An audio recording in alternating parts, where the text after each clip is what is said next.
탄핵이 무슨 고무줄입니까? 뭐 늘렸다 줄였다 하게. 탄핵은 헌법에 나와 있는 것이고요. 엄격한 요건에 의해 가지고 헌법재판소 결정에 따라서 이루어지는 건데, 첫 번째 직무집행과 유관해야 되고요. 두 번째 헌법재판소 판례에 따르면은 그냥 헌법과 법률을 위반했다고 해가지고 아무렇게나 탄핵이 되는 게 아니고, 파면을 정당화할 수 있을 정도로 중대한 법 위반이 있어야 한다. 그래가지고 유명한 그 판결이 있지 않습니까? 노무현 전 대통령 관련해가지고 헌법재판소가 노무현 전 대통령이 헌법과 공직선거법을 위반했다라고 인정을 했어요. 하지만 그럼에도 불구하고 파면할 정도로 그렇게 중대한 법 위반이 아니기 때문에 탄핵이 아니다. 이렇게 이야기를 했는데, 민주당 의원들은 이러한 판결조차도 읽어보지 않고 이렇게 무지막지하게 그렇게 탄핵을 갖다가 하는 것인가? 저는 그런 생각이 들고요.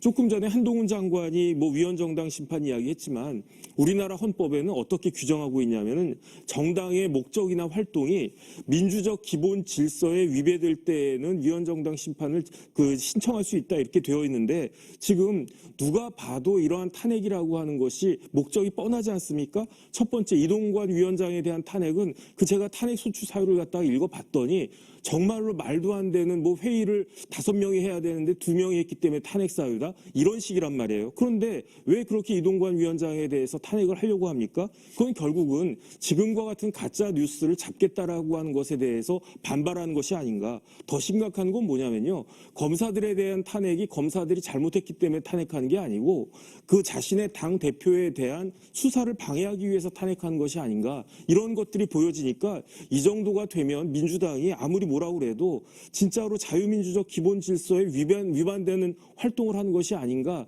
이런 생각을 일반 국민들이 할 수밖에 없다. 이런 사실들을 민주당은 잘 알아야 될 것 같습니다.